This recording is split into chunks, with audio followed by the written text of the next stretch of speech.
दुर्ग जिले के जेवरा सिरसा चौकी क्षेत्र में हुए सरपंच पति प्रकाश सिंह कश्यप हत्याकांड को लेकर लोगों का आक्रोश लगातार बढ़ता जा रहा है। एक ओर जहां सोमवार को कांग्रेस ने पुलिस चौकी का घेराव कर आरोपियों के गिरफ्तारी की मांग की, वहीं आज मंगलवार को हिंदू युवा मंच ने पूर्व निर्धारित फ्लैग मार्च निकालकर पुलिस की कार्यप्रणाली पर सवाल उठाए और अपराधियों की जल्द गिरफ्तारी और न्याय की मांग की। दुर्ग धमधा रोड स्थित चिखली चौक पर हुई तुमा कला के सरपंच पति प्रकाश सिंह कश्यप की हत्या के विरोध में हिंदू युवा मंच के बैनर तले बड़ी संख्या में कार्यकर्ता जेवरा चौक पर एकत्र हुए, जहां से संगठन ने पूर्व निर्धारित फ्लैग मार्च निकालते हुए जेवरा चौकी तक रैली निकाली। इस दौरान कार्यकर्ताओं ने कानून व्यवस्था को लेकर नाराजगी जताई और दोषियों और अपराधियों के खिलाफ कड़ी कार्रवाई करने की मांग की। हिंदू युवा मंच के पदाधिकारियों का कहना है कि क्षेत्र में लगातार बढ़ रही आपराधिक घटनाएं पुलिस की कार्यप्रणाली पर गंभीर प्रश्न चिन्ह खड़े करती है।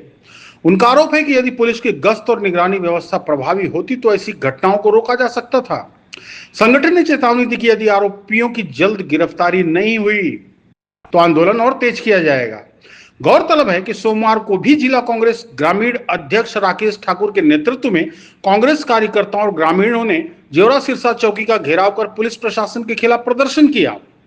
प्रदर्शनकारियों ने पुलिस पर लापरवाही का आरोप लगाते हुए अपराधियों को संरक्षण देने का भी आरोप लगाया। पुलिस पर लापरवाही, आरोपियों का संरक्षण और उनके गिरफ्तारी की मांग को लेकर पुलिस ने प्रदर्शनकारियों को शीघ्र कार्रवाई करने का आश्वासन दिया। इधर पुलिस का कहना है कि मामले की जांच अभी जारी है। आरोपियों की तलाश के लिए अलग अलग टीमें गठित की गई हैं और तकनीकी साक्ष्यों के आधार पर संदिग्धों की पहचान की जा रही है। पुलिस का दावा है कि जल्द ही पूरे मामले का खुलासा आरोपियों को गिरफ्तार कर लिया जाएगा। कल की घटना और अन्य कई घटनाओं जैसे अवैध गांजा बिकना, अवैध शराब बिकना, गौ तस्करी अवैध रूप से होना, इन सबको लेकर ये विरोध प्रदर्शन किया जा रहा है। तो आइए सदस्यों से, विरोध प्रदर्शन करने वाले कुछ सदस्यों से, उनसे हम जानना चाहेंगे। सर, पूरा परिचय देंगे और बताएंगे कि धरने का प्रयोजन क्या है। जय श्री राम। मेरा नाम नोमेश साहू है, मैं हिंदू मंच नगर सह संयोजक हूँ। इस धरने का मुख्य कारण ये है कि लूटपाट के उद्देश्य से आते हैं जो भी असामाजिक तत्व हैं। विगत 2 महीनों में 2 बार हत्या हो चुकी है लूटपाट के कारण, और सबसे बड़ा कारण ये है हम जिनको समझते हैं कि पुलिस हमारी सुरक्षा कर रही है, बिल्कुल भी यहाँ अपराधियों को पुलिस का खौफ नहीं है, जिसके कारण यहाँ आपराधिक घटना दिनों दिन बढ़ती जा रही है।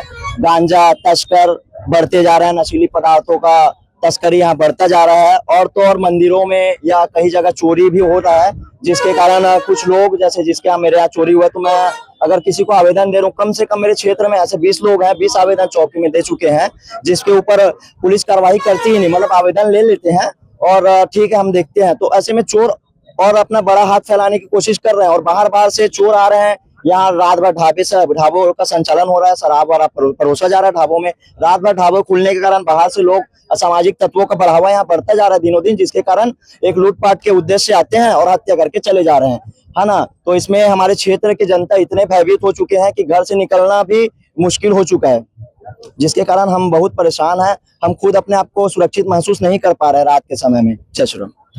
आगे की रणनीति क्या है आप लोगों की? हम पुलिस को घेराव के माध्यम से यही समझाना चाहते थे कि अभी भी समय है, अभी भी अपने पास समय है कि जो अपराध करने वाले अपराधी है उनको तत्काल कार्रवाई करके जेल भेजा जाए तथा उचित से उचित और कड़ी से कड़ी कार्रवाई की जाए अपराधी के ऊपर, जिससे हमारा जो क्षेत्र है वो अच्छे से रह सके, सुकून से जी सके।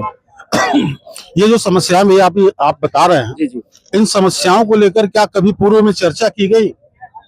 जी बिल्कुल चर्चा की गई है। इससे पहले हम 2023 में भी मंदिर के संबंध में तोड़फोड़, कैमरों में तोड़फोड़, दानपेटी में चोरी, मैं एक समस्या लेकर और एक बार चौकी घेराव कर चुका हूं। और दूसरा समस्या ये था कि यहाँ पे कोसी रिसोर्ट के जहाँ एक फेक मैरिज वाला एक पार्टी होने वाला था, उसमें भी हम कई समस्या हम बता चुके हैं, लेकिन उसके ऊपर कार्रवाई न होने के कारण हम फिर से वही चौकी घेराव के कार्यक्रम को हम आए हैं। जी बताइए भैया, आप क्या बोल रहे हैं? जी मैं वही बोलना चाह रहा था भैया कि चौकी में ये हमारा ये पहला ज्ञापन नहीं था। आज पिछले हमने 6 से 7 महीनों में हमने कम से कम हर महीने एक ज्ञापन हमने छोड़ा है, लेकिन कार्रवाई करना छोड़ के ये जो निवेदन करने के लिए जो एक आम आदमी जाता है, ये उन्हीं के साथ में उल्टा बदतमीजी करते हैं, मारपीट करते हैं। हमारे यहाँ के एक भाई है राम देवांगन, उनको बुला के जब गांव में ये घटना घटी, उनको बुला के आपसी चलो हम बातचीत करवा देते हैं बोल के उनको यहाँ चौकी में बुलाया गया और उनसे पैर पड़वाया गया। तो ये चीज तो गलत है। आप कार्रवाई करना छोड़ के आप किसी से सेटिंग करके, यहाँ पे सेटिंग चलता है और कुछ नहीं। यहाँ पे कई बार गांजा दारू सबके लिए हमने कई बार आवेदन दिए, लेकिन यहाँ पे सेटिंग चलता है। ये जाते हैं सेटलमेंट कर लेते हैं। रात में आप चले जाओगे 10 बजे के बाद, यहाँ पे कहीं पे सिगरेट पियोगे तो उसको लाठीचार्ज कर देंगे, लेकिन ढाबे में रात में 12 बजे के बाद दारू परोसा जा रहा है, वहां पे लाठीचार्ज नहीं करेंगे, वहां पे बंदी नहीं होगा। गोवा बन गया है जरूर। तो सर क्या इससे पहले इनके उच्चाधिकारी जैसे एसएसपी साहब बैठते हैं, आईजी साहब भी यहीं बैठते हैं, तो क्या उनको कभी लिखित में शिकायत की है संबंध में? सर हम हमेशा यहाँ पे प्रभारी के द्वारा हमेशा यहाँ पे आश्वासन दिया गया। आश्वासन को क्योंकि हम लोग आम नागरिक हैं, एक संगठन से जुड़े हैं, तो हम भी समझते हैं चीजों को कि हम आज बोल दिए और कल हो जाए, ऐसा तो हो नहीं सकता। कार्रवाई का भी एक कार्य प्रणाली होता है, ठीक है, वो अपने कार्य प्रणाली के अनुसार कर रहे हैं, लेकिन वो अमल ही नहीं कर रहे हैं। तो हम उसी आश्वासन पे आज बैठे थे, आज सब्र का बांध टूटा और आज हमने घेराव किया। तो जैसा कि आप देख सकते हैं, हिंदू युवा मंच के कार्यकर्ता काफी आक्रोश में है। उनका कहना है कि पुलिस उनके साथ दुर्व्यवहार करती है, उनके दी गए शिकायतों को सुनने से इनकार करती है। ये मेरा कहना नहीं है, ये यहाँ के लोगों का कहना है। और कहना है कि रात को 12 बजे 1 बजे होटल ढाबे खुले रहते हैं, शराब दुकान ड्रग्स बिक रहे हैं, जिस पर पुलिस का बिल्कुल ध्यान नहीं है। तो इन सबको लेके ये विरोध प्रदर्शन है। आगे की जो भी स्थिति होगी हम आपको अवगत कराएंगे। कैमरा पर्सन सनी के साथ मैं संतोष, लोकतंत्र पहरी से। मैं ननकट्टी मंडल का भी पूरा काम देखता हूँ। ननकट्टी मंडल मतलब ननकट्टी से लेके चिखली तक का काम। हमारे ये जो पुलगांव थाना का लास्ट गांव पड़ता है करंजा भिलाई, करंजा भिलाई बॉर्डर गांव पड़ता है, वो डर बन चुका है शराब बिक्री का।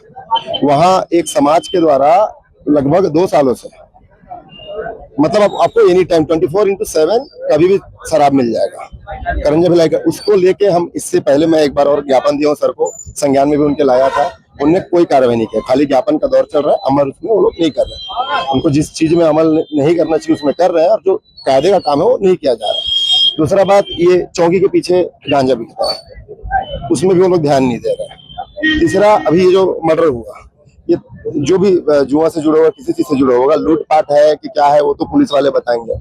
लेकिन आप सोचिए, हाईवे में, स्टेट हाईवे के ऊपर मर्डर हो जा रहा है, वो भी गांव के सरपंच का। जब वो ऐसा व्यक्ति सुरक्षित नहीं है तो आगे कौन कैसे सुरक्षित है? फिर आम पब्लिक का तो छोड़ ही दीजिए।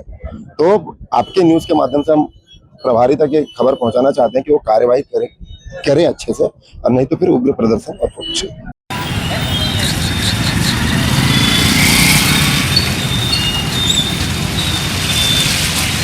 फोन करे रहा हूँ मैं। लोकतंत्र प्रहरी YouTube चैनल को सब्सक्राइब करें और बेल आइकन बटन को क्लिक करें। वीडियो को लाइक और शेयर करना ना भूलें।